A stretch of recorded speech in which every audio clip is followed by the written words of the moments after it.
Olá, você está no PodFert, seu podcast científico sobre medicina reprodutiva. Eu sou o Dr. Edson Borges Júnior e nessa temporada do PodFert seguimos discutindo os destaques do Congresso Europeu de Reprodução Assistida, que aconteceu nos dias 7 a 10 de julho de 2024 em Amsterdã, na sua 40ª edição. Para esta conversa especial, temos a honra de contar com a participação de 4 grandes especialistas. Primeiramente, damos as boas-vindas à doutora Alessandra Evangelista, da Clínica Vida Centro de Fertilidade do Rio de Janeiro. Olá, eu vim contar para vocês aqui no nosso PodFert as novidades que eu vi sobre endometriose no Congresso Europeu de Reprodução Humana. Eu realizei um curso pré-congresso cujo tema foi Endometriose, Luzes e Sombras. E foi muito interessante ver como a doença ainda apresenta muitas dúvidas que precisam ser respondidas. Em mulheres com endometriose, o risco de infertilidade é 2 a 4 vezes maior. Foi relatado que 1/4 das mulheres inférteis têm endometriose, mas também foi citado que talvez seja relacionado isso a um subdiagnóstico, porque muitas publicações levam esse percentual até aproximadamente metade das portadoras. Na presença de endometrioma, há sim um efeito tóxico que reduz o número de folículos antrais e o hormônio antimuleriano.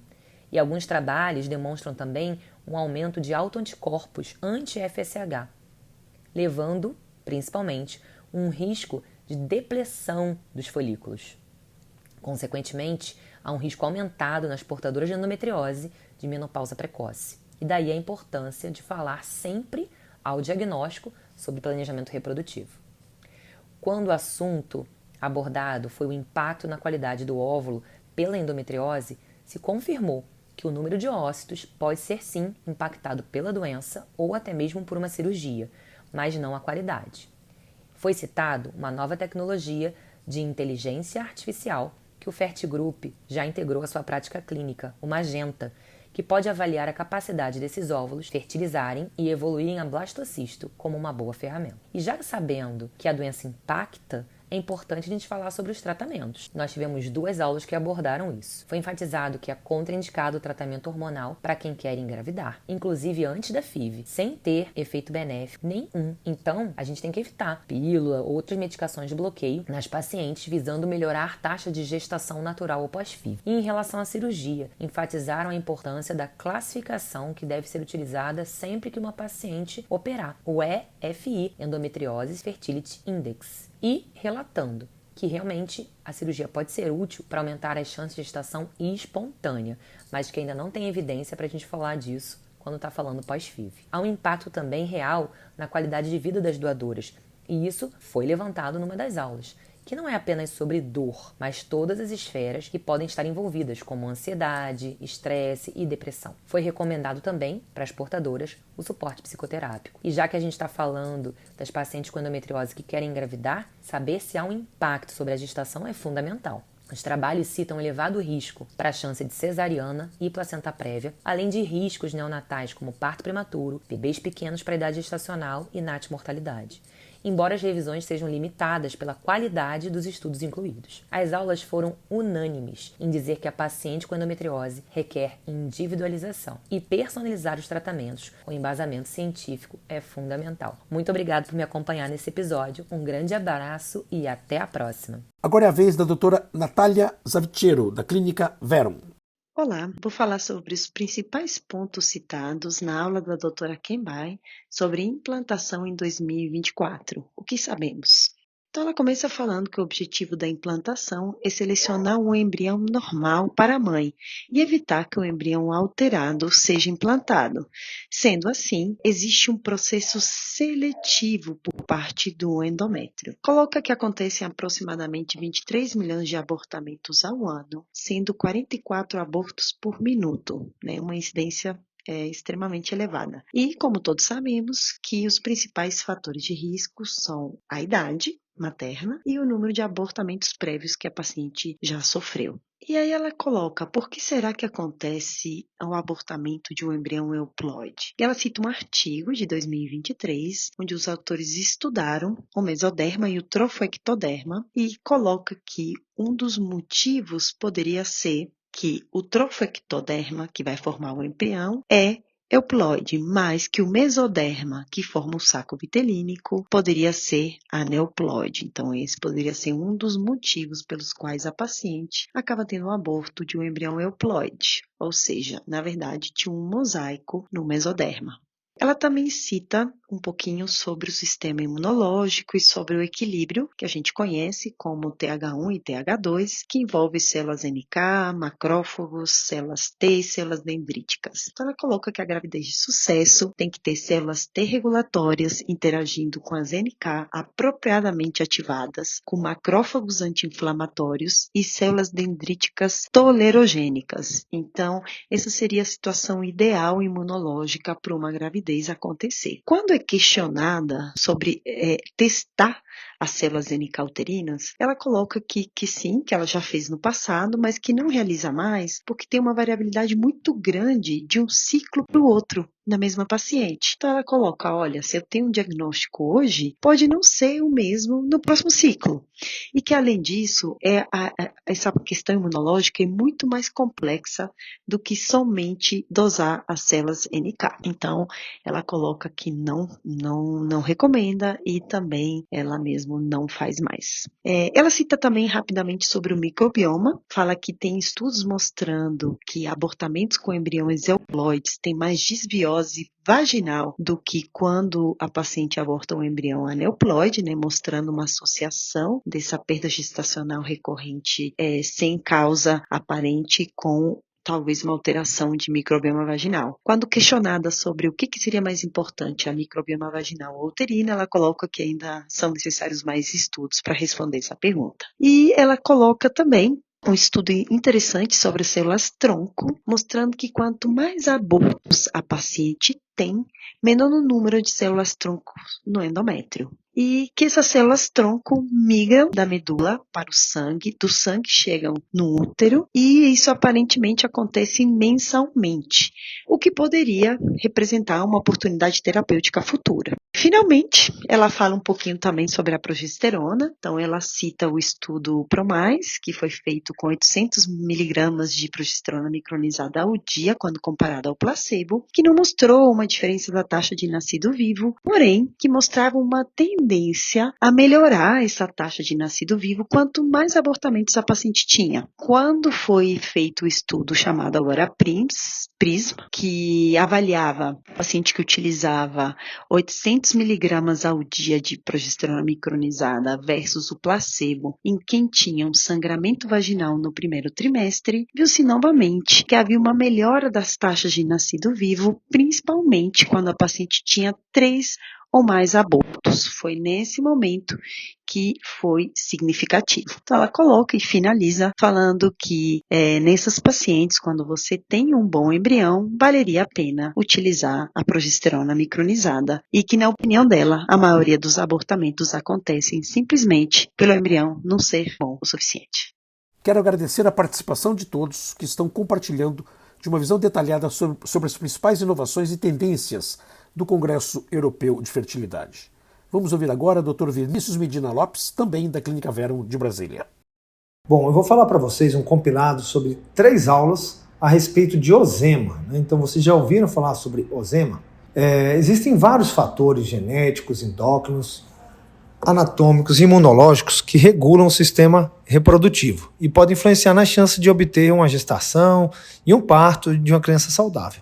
Vamos falar um pouco sobre a genética e como ela influencia em casos de infertilidade sem causa aparente e resultados desfavoráveis em reprodução assistida. A reprodução assistida ela possibilitou observar fenômenos e falhas a nível ocitário e embrionário precoce, abrindo um grande campo para pesquisas e entendimentos sobre o processo reprodutivo. Casos em que diagnosticávamos como infertilidade sem causa aparente, agora temos evidências da sua etiologia, observando os gametas e o embrião em laboratório. Fenômenos como falha de infertilização e de desenvolvimento embrionário podem ser atribuídos às causas genéticas masculinas ou mesmo femininas. Em respeito ao ooócito, entre esses fatores que poderiam ter algum distúrbio, existem fatores da maturação do óvulo, que é um pré-requisito importante para o sucesso da fertilização e a evolução embrionária inicial. Variações patogênicas genômicas ou defeitos funcionais podem afetar a meiose, levando a um distúrbio da maturação oocitária. E isso pode acontecer muitas vezes por realmente mutações genéticas que hoje já podem ser diagnosticadas.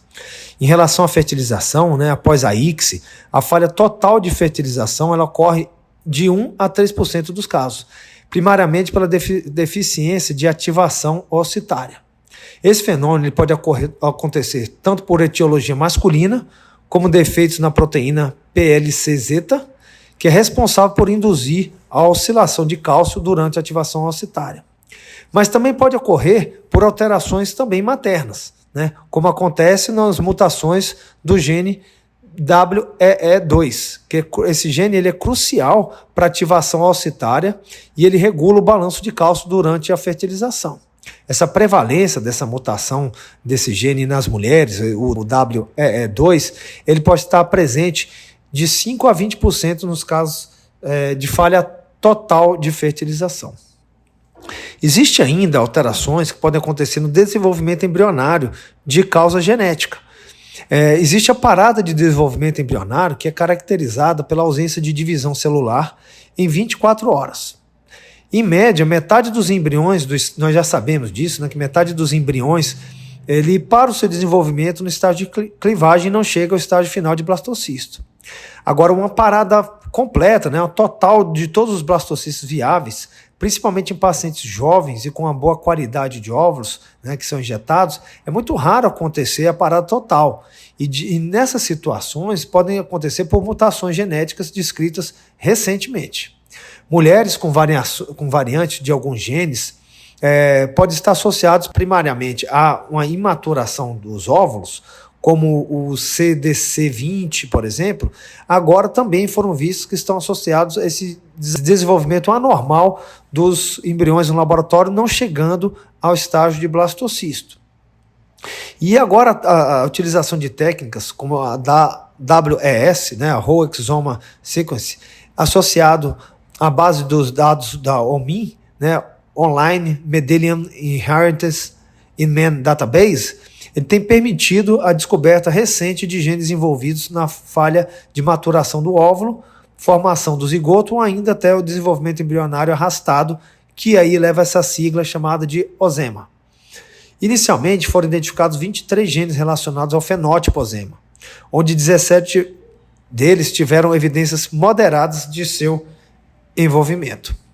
Então, nós observamos ainda algumas limitações atuais a respeito da utilização rotineira de um possível painel de genes para a pesquisa desse fenótipo de OZEMA, onde seriam os principais, que a maioria dos estudos hoje abrange apenas etnias asiáticas, e alguns outros estudos também um pouquinho de algumas etnias europeias, mas basicamente asiática.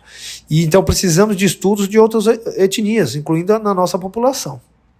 Existe, o segundo ponto aqui, existe maior prevalência dessas mutações nos casos de consanguinidade, ou seja, a maioria ela é transmitida de maneira recessiva. Porém, existem mutações, como a do gene TUB8, esse gene está envolvido na maturação oocitária, que pode ser transmitida tanto de forma dominante quanto recessiva. Então, o terceiro ponto que a gente tem que levar em consideração é que a importância da pesquisa desses polimorfismos que nós falamos em relação às falhas parciais na maturação, fertilização e blastulação inadequada ainda tem que ser observada. Então, resumindo aqui, nós temos novos estudos da parte genética, tanto masculina quanto feminina, que podem estar relacionados ao desenvolvimento, à fertilização, à maturação do óvulo e ao desenvolvimento embrionário precoce, que pode ser visto como taxa de blastulação no laboratório. Então fica aí esse resumo do que a gente assistiu agora no ASH 2024 e encontro vocês no próximo podcast. Para fechar esta temporada, temos os insights do Dr. Márcio, da Clínica Primórdia do Rio de Janeiro. Uma das palestras interessantes que assisti foi sobre o dia D. O que é o dia D? A gente está lá com os embriões da clínica, a gente testou os embriões, ou não testou, se a pessoa é muito jovem, se a paciente é muito jovem, e a gente tem que colocar esses embriões no processo de implantação, tá? Então, como é que a gente faz isso? O que é de novo nisso, Na vida prática, a gente tem 2 processos para isso, né? Um processo é com medicação, que a gente chama de ciclo artificial. Você começa com estrogênio no início do ciclo, vai com estrogênio até a metade. Na metade a gente mede com ultrassom para ver se tem um endométrio espesso, esse número mágico é acima de 7 milímetros. Depois a gente entra com a progesterona. O que a progesterona vai fazer? Ela vai transformar um endométrio que está espesso em produtor de nutrientes e também de oxigênio para o futuro embrião, ou seja, para possibilitar a abertura da janela de implantação e aderência à implantação do embrião. Então esse é o clássico, né? O que mostrou o Congresso agora? Que a gente tem uma outra maneira de fazer isso. A gente pode fazer um ciclo espontâneo, a pessoa menstrua, não usa remédio nenhum, vem à clínica para fazer a ultra entre o 8º e 9º dia do ciclo, ou seja, 8, 9 dias depois do primeiro dia da menstruação. Se ela tiver um folículo dominante, ou seja, o ovário está funcionando sozinho, tá? A gente consegue, com uma medicação só única, planejar a data desta ovulação, tá? E a gente pode contar 5 dias da data da ovulação para a colocação do embrião, tá? Então é um ciclo natural. A única interferência que a gente vai fazer é usar a medicação que vai promover a ovulação. A gente tem que ter certeza que essa ovulação vai ocorrer, tá? E depois, quando ela tiver ocorrido, a gente vai botar um pouquinho de progesterona e um pouquinho de estrogênio sob forma de gel ou uma bolinha vaginal ou os 2, tá? Isso dá uma taxa de implantação bem alta, não muito diferente da artificial, mas tem uma grande vantagem, né? A gente não usa aquela medicação toda e a gente está usando o nosso próprio organismo para facilitar a implantação. Então, essa segunda teve uma votação simbólica na palestra, foi a maneira que ganhou, depois da apresentação das 2, a preferência dos colegas do mundo inteiro. Então é isso. Então, entre o ciclo artificial e o ciclo natural, esse é o natural que a gente usa uma medicação, não é 100% natural, a gente tem um controle dele, atualmente é uma tendência forte a ficar com esse semi-natural, ou natural com alguma medicação. E assim encerramos mais um episódio do PodFert. Foi um prazer contar com a presença da doutora Alessandra, da doutora Natália, do doutor Vinícius, do doutor Márcio, que trouxeram insights valiosos. Esperamos que vocês tenham aproveitado. Até a próxima.